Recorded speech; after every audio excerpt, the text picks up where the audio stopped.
Hello and welcome to this episode of Brand2Scale with Tanya. I just recently changed the name of my podcast from Biz Talk with Tanya, and then I just finished re-listening to this episode, which was filmed late last year, and the podcast was still called Biz Talk, so I kind of almost forgot. So one of the reasons actually I wanted to release this podcast right now, I think it is time. And it is at the right opportunity time. So, lately, I think I'm at the time of this particular clip recording.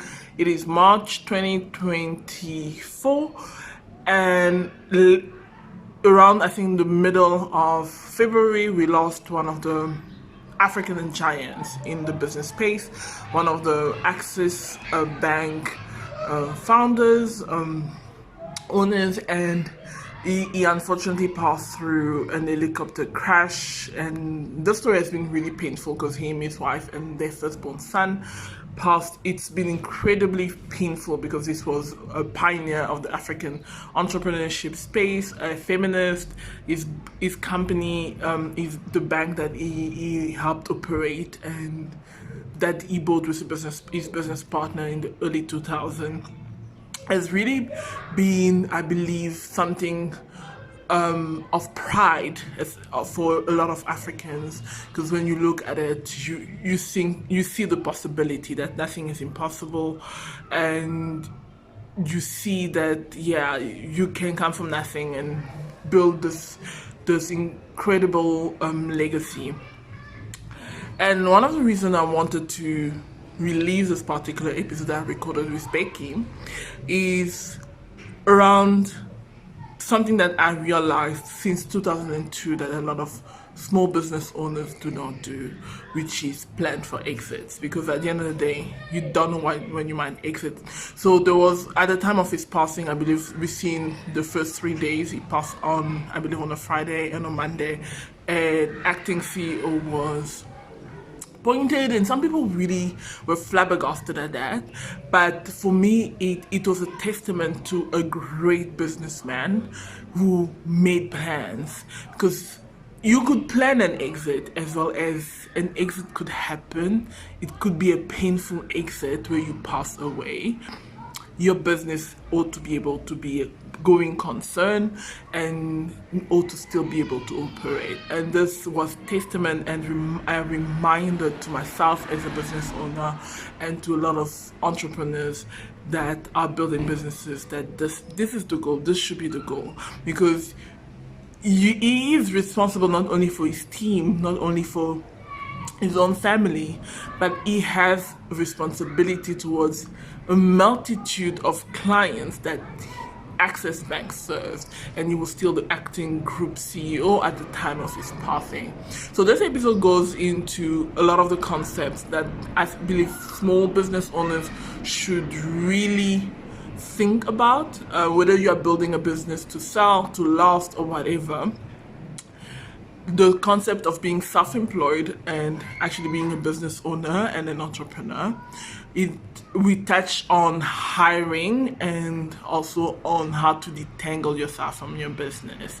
So at the time of this podcast is being released, applications will be open for Brand2Scale, which is a program, which is an accelerator program for entrepreneurs that are already between 350,000 USD to $1 million USD, who are looking to scale, and not only scale but also create an exit plan and create a business that can exist without them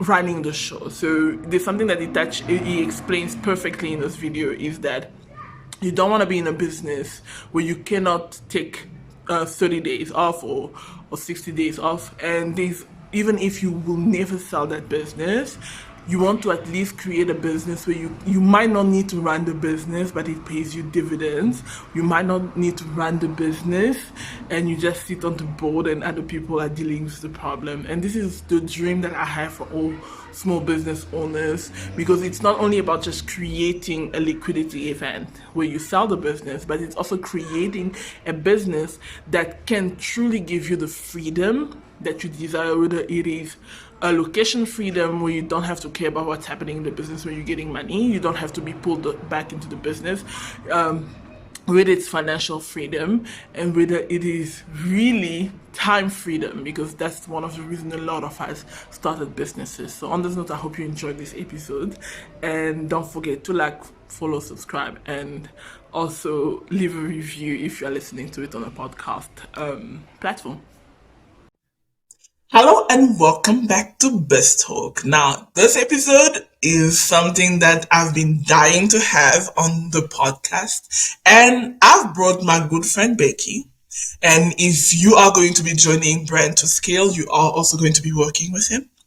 And we're gonna riff on the subject, because if you've been around my world, especially on Facebook and on Instagram, you will know that I have been preaching since late last year about exit planning for business owners, especially in the digital space. Because from what we have seen from late 2022 to now, we are seeing a number of coaches, coaching business owners, consultant agencies closing down their businesses, burning out, and really telling people that they're burning down their business because they are tired.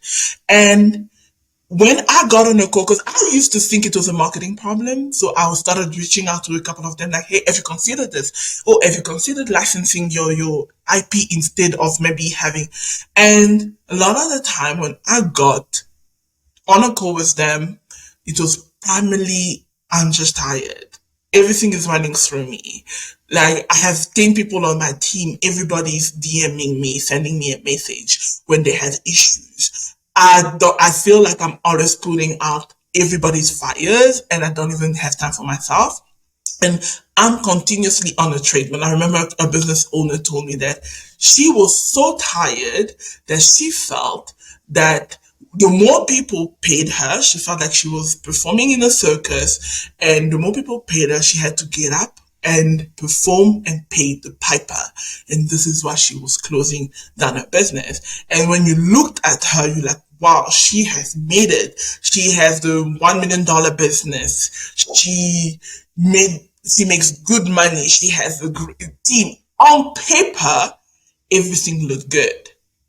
But in reality, in the back end, things were crumbling, and mental health was a problem. And thus was the theme for a multitude of people I got on a call with. And this is actually why we are launching Brand2Scale. And I brought Becky here, because Becky, don't let the slim, handsome man fool you, right? He has built some major corporation. He has helped build some major division. So we were like, you know what? We're going to bring him here, the business athlete, and we're going to pick his brain so that you kind of get an idea of the type of person you will be working with. But before that, if you are new here, subscribe, listen, it's free. Leave a comment when you go get through this episode and let us know what you thought of it.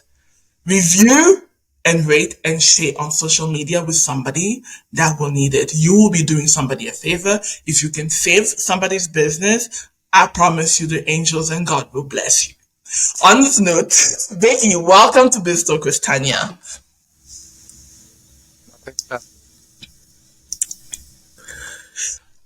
It's a pleasure to have you. It's been a couple of weeks since we've been planning this. We have had a couple of hiccups on getting this off the ground. But thank goodness today load shedding is behaving and everything is behaving. Tech is behaving, so we good. But before we get into the inner work of this whole conversation, why don't you tell us and tell the Business Assets family who you are, how did you end up being a mentor, and how do you end helping businesses with their succession and exit planning? an African by blood, a Zimbabwean by birth, a South African by residency, and a global citizen by lifestyle. So that's a bit of a mouthful. So I worked in financial services 2 decades, everything from corporate finance, venture capital and private equity, to wealth management, financial planning, and now to management consulting, specifically focusing on the wealth management industry. To the business ninja thing. So if you are walking, I want you to really pay attention. If you are listening to us in the background, baby, this is that episode. You want to have your notepad and pen and take notes. Because we're about to serve you this dusty hot, just like you wanted. So, Becky, first question that I have to ask you, because you just heard what I said earlier as I was introducing the show. And I'm quite sure, having been in the wealth management space, having been in the private equity space, it's not an unfamiliar scenario for you. But I think for a lot of people that are like for them, because a lot of these business owners are first time business owners, why do you think that this usually happens? Yeah, so I think burnout uh, and overworking is just a way of life that has become, our reality. Whether you are in a full-time job or if you're in a self-employed sort of structure, or even potentially a business owner. But I think there's a differentiation there that if you're a business owner, hopefully you are creating a support structure around yourself, right? That you don't have to do everything and be everything in your business. So I think that's one differentiating factor. But I think when you're talking about mental health, burnout, it's a phenomenon that just cuts across the board. In many ways, I think people are under quite a lot of pressure, and in the last few years, burnout has become quite an issue, and typically, it can take up to 2 years to recover, from a burnout situation, and it's good to be able to pick up, some of the signs earlier on, to be able to actually, manage that life work balance, and being able to thrive whilst also taking good care of yourself as well. So it's a balance. I hear you when you say it's a balancing act, and I definitely understand burnout. I've burned out myself before. But one thing I'm realizing, because what is happening is people are closing down their businesses. And that, for me, is a testament to the fact that they are not able to exit the business and have the business continue to operate as a going concern. So why is that happening? That's a very good question, because I think it depends how you think about a business versus something that generates income for yourself, right? So I mean, I've worked as a consultant now for a better part of over 10 years, helping small business owners, and I think the majority of small business owners actually don't get to a point where they become business owners. They're actually self-employed, right? And I think there's a very big difference between being self-employed and actually being an actual business owner. Because if you're a business owner, you should be able to actually, exit the business with the business continuing without you being there.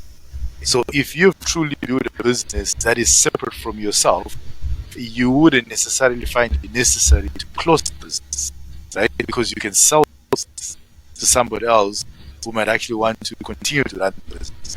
Whether you're selling it to an external person out altogether who's coming in and buying the business, or you're selling it, to a staff member with a management buyout, for example. The point is that you're selling the business and elevating yourself, to some sort of passive income, or a shareholder level where you give guidance, whether you stay in the board in a non-executive role, or potentially you don't even sit in the board at all. where you just own the business without actually being actively involved in the business at all. So, I mean, we've got many, many good examples of entrepreneurs that have been able to do that. So, I mean, if I think of one of my former employer, Alan Gray. So, Alan Gray himself, he started his business in his lounge and grew to one of the wealthiest, men in South Africa. I think when he passed on, he was worth over $2 billion, right? I mean, he left Alan Gray in the late 90s to live in Bermuda and start their offshore asset manager, the Orbis Group. And that business continued and grew to be, the biggest asset manager in the country without him actively involved in the business at all, right? So I think the trick is, are you self-employed and the business requires you to work in the business, as opposed to you, being a business owner and working on the business itself to a point where you can actually sell the business to somebody else who's got the energy and wants to run the business, and you earn a dividend out of it. So I think it might sound like semantics, but I think there's quite a big difference, in the spectrum of where people are and what role they play in the business. I mean, so in the wealth management space, for example, we talk about the three heads that a wealth manager or a financial advisor wears. So you're a financial advisor, you're a practice manager, and you're a business owner, right? And I think a lot of financial advisors end in the financial advisor and practice manager level and never really get to be a business owner where they don't have to work in the business themselves as a financial advisor or as a practice manager, where you typically get burnout, right? So there's, I've said a lot there, but I hope that makes a bit of sense. It makes total sense. It makes absolute sense because I've had a burnout, and also I've had an opportunity where I was approached for a possible exit, and I couldn't actually get that done because at the time I never understood the difference between being a business owner and being self-employed.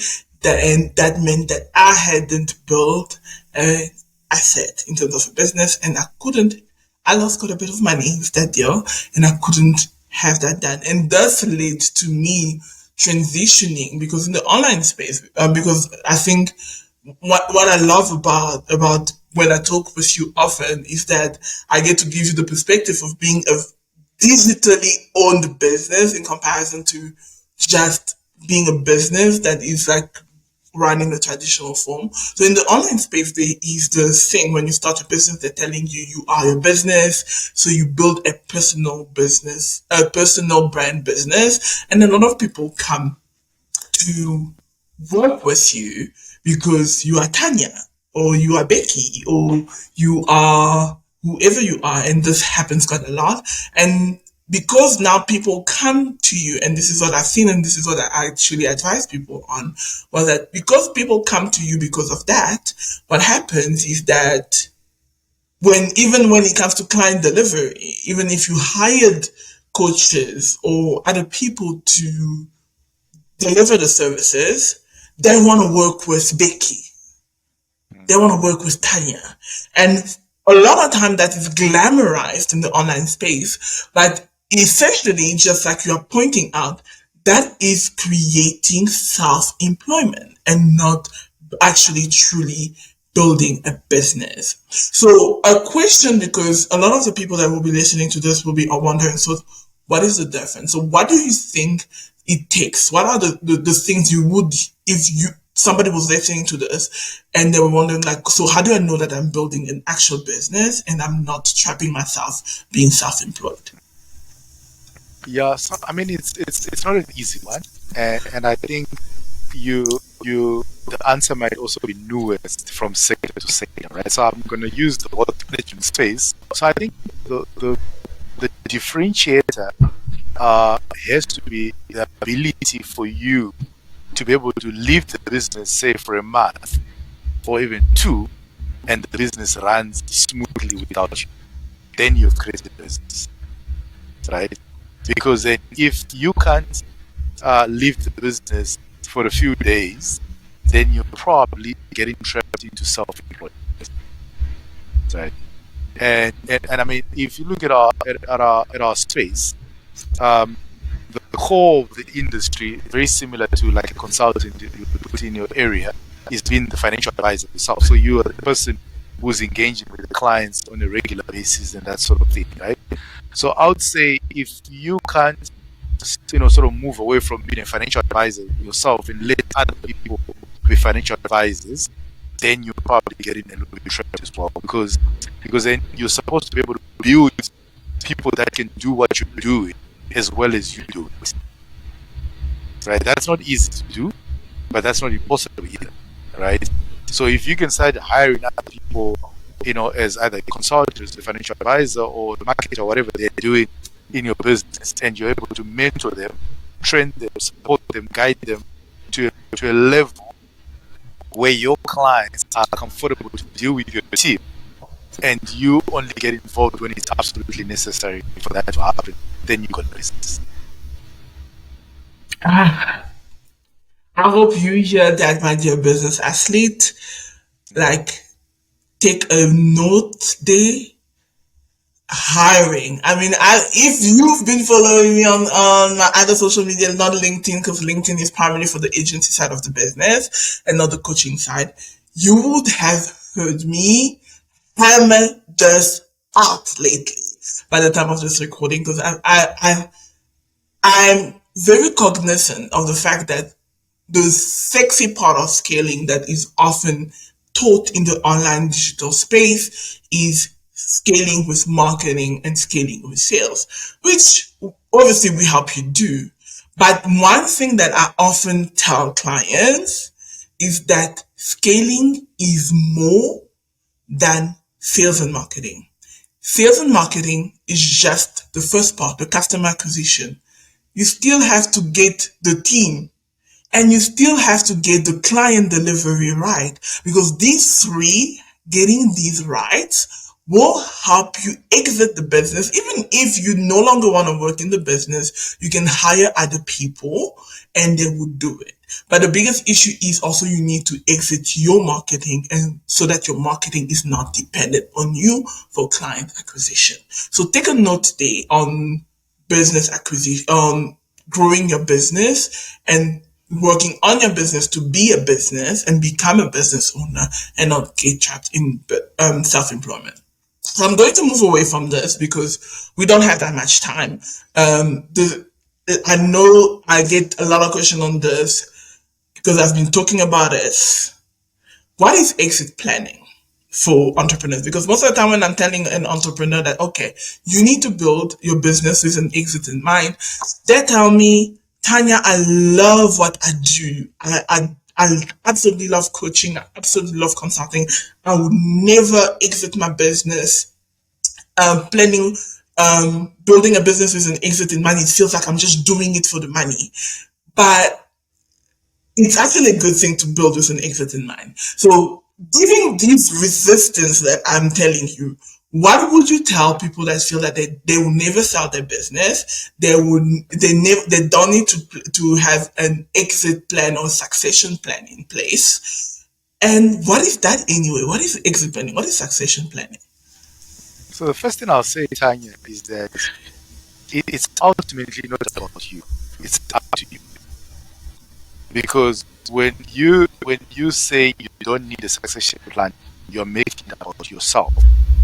But when you make it, when you say it's up to you, you realize that you've got a responsibility to your clients for continuity, right? Because I mean, for God forbid, you could just get run over by a bus the moment you step out of your door.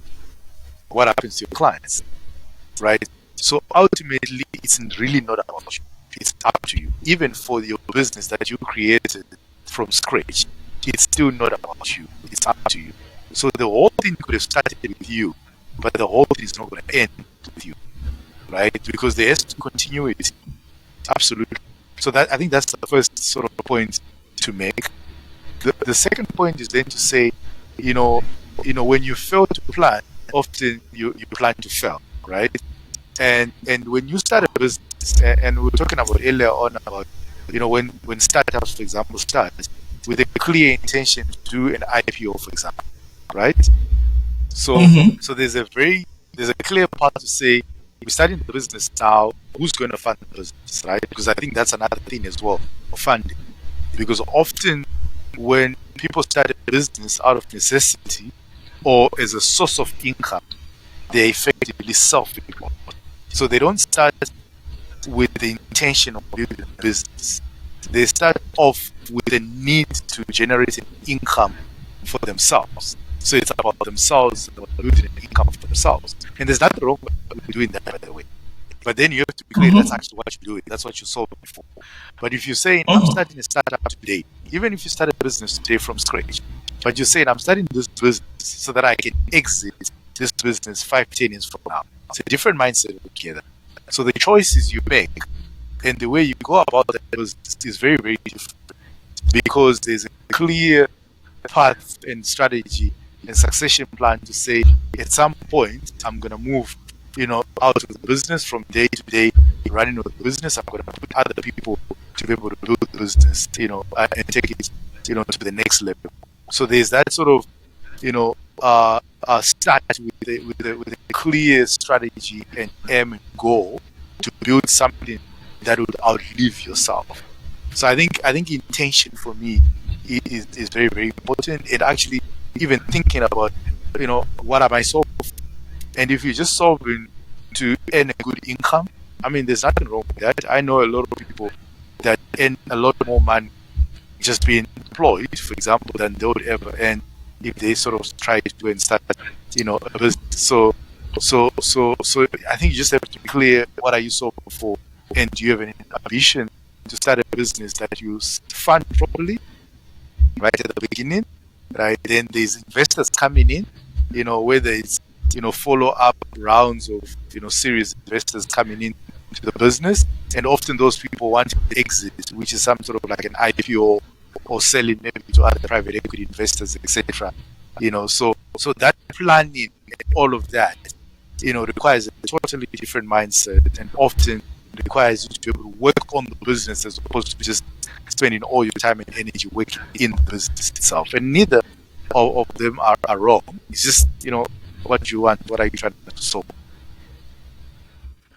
Interesting. I love that. I love what you said. Intent, and I love that keyword there. If you are listening to this, my dear business athlete, I love this keyword that Becky said there, where he said it is not about you, it is up to you, and you owe your clients continuity. That is key because I think most of the time the ego gets in the way that this is my business, this is my baby. It's not up to you. It's not about you. It's up to you. And what happens if, God forbid, you die today and you had clients that were enrolled into your programs, you had clients that had signed up for your services, you had clients that had signed up for things that you offer or that were buying products that you are selling. What happens to them? So not having a succession plan, not having an exit plan is a problem. And I love that you pointed the fact about the tech space, and I've often brought it up that you see the stock difference because on the agency side, working primarily with tech startups, you see the stock difference in the mindset of how tech companies are built and how SMEs are built. Because tech companies build with the end in mind, and they build in a way that the founder needs not be involved in delivery of the products or services and everything. The most iconic things that you will even note is that most tech founders are not techies themselves. The majority of tech founders are not software developers. They are not the one building the products. They usually have a team around them building that. They have a team around them handling the marketing. They have a team around them handling the client acquisition. And most of the time what they do, they give the vision and the managers are the one that ensure that it is executed. And that's something that I realized that in the SME space, people do not have because recently I was going through my timeline on Facebook and I saw somebody was looking for a CMO, and I'm a fractional CMO, and When I read what they were looking for, I was like, they're not looking for a CMO. They are looking for a director or a VP of marketing, but they don't even know that. I think the other thing is the SME space, hiring, knowing who to hire and how to hire is a problem. Now, I know that you've built divisions for Alan Gray, for Momentum. You've really worked at that. So I'm going to be picking your brain here for the business athletes family here. Hiring, because I know a lot of people are struggling with it. Mm. What do you look for? How do you know who to hire when you're building? You realize, okay, I've been self-employed. And now I'm listening to Tanya and Becky right now. I want to build a business and work on my business and become a business owner with the aim to exit. Now you're telling me, obviously, I need to have a team. So where do I start? Like, where do I start to untangle myself from this business? Yeah, yeah. So I think this one is a real challenge, and both big, medium, and small businesses stumble a lot with this one, right? I mean, if you look at the financial planning industry, for example, the attrition levels can be as high as 80-90%. So Wow. 80-90% of financial advisors that are joining the industry are quitting in the first 2 to 3 years, right? So there is a lot of mismatching of expectations, of goals, of skill sets, of staying power and that sort of thing. So I think hiring, is quite a challenge in the sense that we haven't really perfected, how we hire people. Often we hire people, with criteria that are not necessarily looking into the future. They're kind of looking into the past. So there's a lot of rear view mirror. Let's look at somebody's sort of past experience, but then in an environment, for example, that is rapidly changing, past experience might not necessarily be a good indicator of future success, right? So I tend to like something completely different, and I think it's hiring for values, right? And if the values are aligned, you are more likely to be able to get that alignment to last for a little bit longer than when the values are not aligned. I'm not suggesting that the other things are not important. You still want to check for competency, work ethic, etc. But I think the thing that often people overlook is just hiring for people that are aligned in the values, people that will be able to buy into the vision and to the mission of what you're doing, because there has to be a goal to stay that is more than just sort of earning an income or a livelihood, because if that's the main factor, I think it's actually quite difficult to keep. I love that, guys. Light bulb moment there, hire for value. Everything else can still be important, but don't always look at experiences. Hire for the value alignment, and that will help you in finding the great fit for your team. And also, yeah, you're not gonna get it right the first try. So don't beat yourself up if you hired the wrong people before and you're like, oh, I'm just bad at hiring. Like, it's not that you're bad at hiring. Even big corporations, as you can hear, have not always gotten it right. So we've gotten to the hiring part. So hiring, to untangle myself. So who do I hire first? Do I hire the boot on the ground? Do I hire somebody to manage the team, manage and they build their team? What do you see as that has worked well when you did that?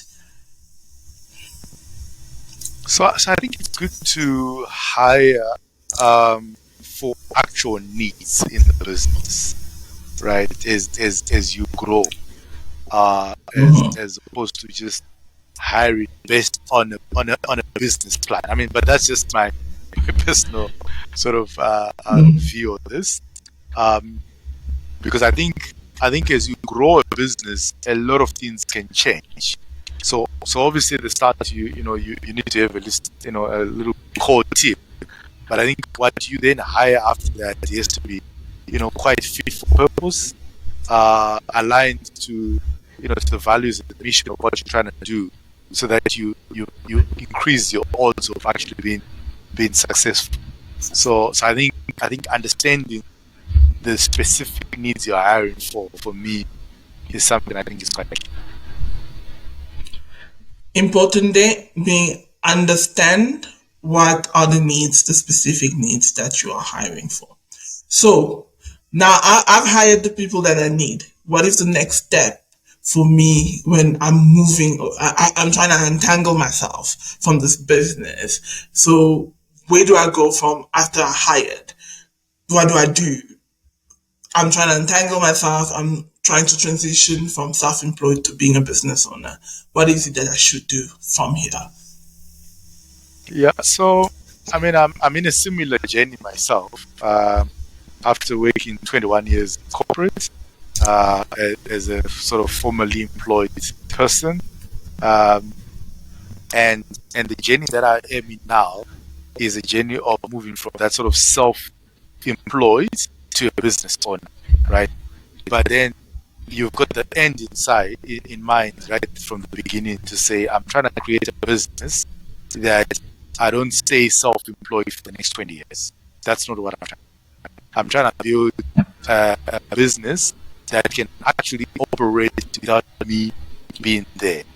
So that means now that every piece of, the business value proposition, processes, etc., there has to be somebody who can actually do it at the quality and level that you would actually do it yourself, right? So I think for me it's important, if you're a founder, to be able to understand, whether you're learning, you need to learn very quickly, right? Some pieces that you don't understand very well, because I think attention to detail and getting involved in the granular detail of what you're doing is quite important, so that when you're hiring people, you follow that sixth sense you've got, because I think you should always follow that. Don't ever ignore that, because that's actually created to save you from a lot of trouble, right? So if you are hiring and you get a bad vibe, don't hire that person. It's really that simple, right? That's something that's telling you that no. There's going to be, a bit of a mismatch here. So then hire for values, but then hire for specific things that you're solving for, and obviously be realistic as well, because you might be able to understand a lot of things in your business, but not everybody is going to spend sleepless nights thinking about every little facet of your business. That's your job at the beginning, right? You bring in other people to do different parts of that business, and you create a process. So you're creating a system that can be systemized, and you can create an end-to-end with a team doing different things that they do well enough without necessarily being able to do everything in the process of value chain that you're trying to create. So it's a very nuanced approach, but I think at the core of it is an ability for you to understand your business intricately from end to end, and then bring in other people to do elements to fit, not necessarily the whole thing. I think you've got to be very realistic what you're asking people to do.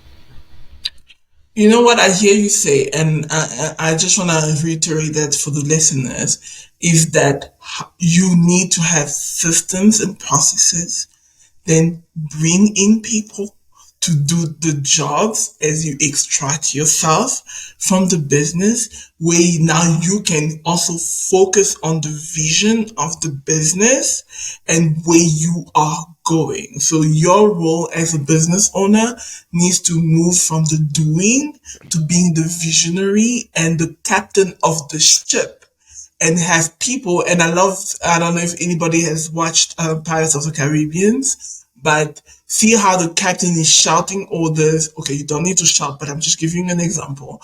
Shouting orders, and you have those that are rowing, you have those that are setting the sail, and you have those that are maybe in the kitchen. So you need to realize that you need to create similar forms of systems in your business. You've probably been a solopreneur, you've been doing everything. Do not expect to hire one person to do everything that you were doing, but hire the different set of people that you need to have, and have the systems that you have recreated what you do so that they can do it at the same level that you were doing it. Did I get that right, Becky? I think you summarized it excellently. All right. So the last one, because before we go, because I know somebody's gonna be like, Tanya, you didn't ask this question. Why didn't you ask this question? It's about selling your business. Because I recently said that I wanted to get into acquisitions. This is the goal. I plan to also grow through acquisition eventually. And just when I started sussing out the market on what is, and I've been in a couple of meetings, the one thing that I realized was that there are a number of people that are interested in selling the businesses. They are making good money with those businesses, but the businesses are not sellable. There's too many things that are wrong, key person risks, there's not enough, there's risk in terms of client acquisition only being acquired from one place. So what are the things, because I know you've worked in the private equity space, and for those that are not familiar, when you own a small business, most of the time the private equity firm will acquire a number of them, roll them up into one, and maybe sell it to a bigger fund. So small businesses are very good assets when they are built as a financial asset. And what I saw in those meetings were people that are making great money in the business is profitable, but it's not sellable. So for such a person, what do they need to do? Because I've been that person. What do they need to do? Because I'm not gonna say, because I think I've preached it wrong enough for those that are in my for those that know me know. But I want to hear what Becky has to say. What do you need to do to ensure your business is sellable? So I think you need to do quite a lot of things right. The first one, obviously, is to start off with that intention that you want to exit the business at some point, right? Because you've got to plan for it. And it's not something that you can just do right at the end. I think it's a journey that will take quite a bit of time to get to that point where, somebody else who's buying the business to be able to break the components of the business and be satisfied that this thing will be able to survive and thrive without you, right? So for example, towards your exit, you might actually want to appoint somebody else to be the CEO of the business, to actually show and demonstrate that the business can survive without you being the CEO, right? Because that's when we talk about succession planning.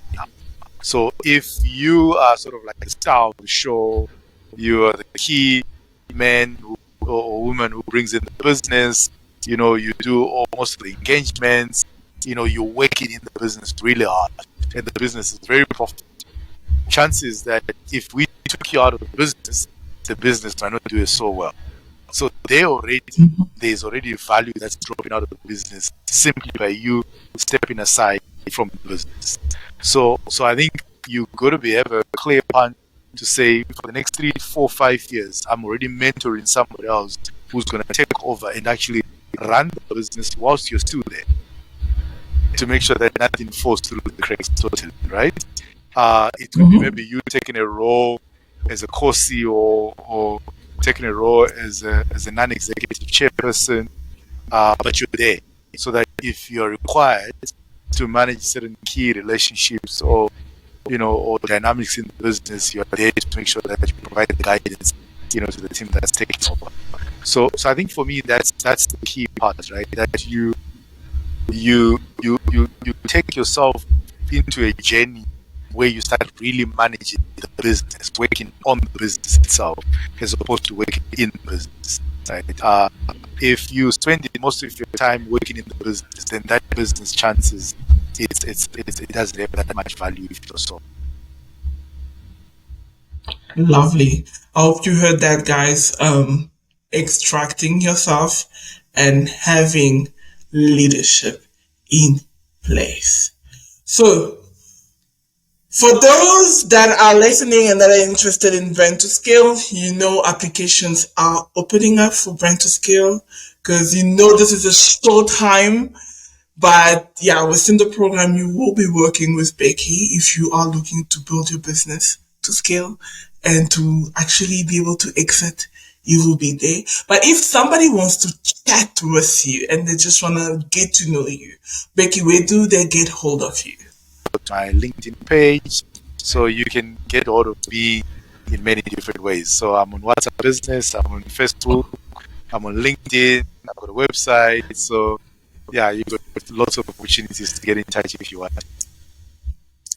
Okay, guys, you heard that. And if you are interested, and you are interested in Brand2Scale, applications are opening up. You are going to be working with the best of the best. As you can hear, Becky is top notch. But it's not the only one you're gonna be there with. We are putting together a fire team of advisors to help you build that business in a way that it becomes a financial asset. If you are new here, don't forget to check out the link below. Sign up for a newsletter to receive weekly notices as well as resources. We send out a ton of resources, a lot of goodies. So sign up for a newsletter through the link in the description box. There will also be a complimentary masterclass called the Revenue Acceleration Masterclass. That one is if you are looking to grow your revenue and you're like, girl, I don't know what what I'm doing here. You want to check out that masterclass? It's 54 minutes of all value on what you need to focus on to grow your revenue as a business and what I have learned from working in SMEs, startups, and even in my own business. So that is for you there. So don't forget to jump on that. And as well, subscribe. I repeat, subscribe. Leave a comment. Visit the Business Creed magazine online, businesscreedmag.digital, and that's where you also find a whole lot of goodies. And we will be expecting you to join the Business Athlete family through the description box. It's free. It's free to join the Business Athletes family. On this note, we're going to leave you. Hope you enjoyed this video. This podcast, if you're listening to this, and if you found value in this, please rate this podcast, leave a review on Apple Podcasts. It will help those that listen, and they will know that this is a place of value. On this note, see you in the next one. Bye.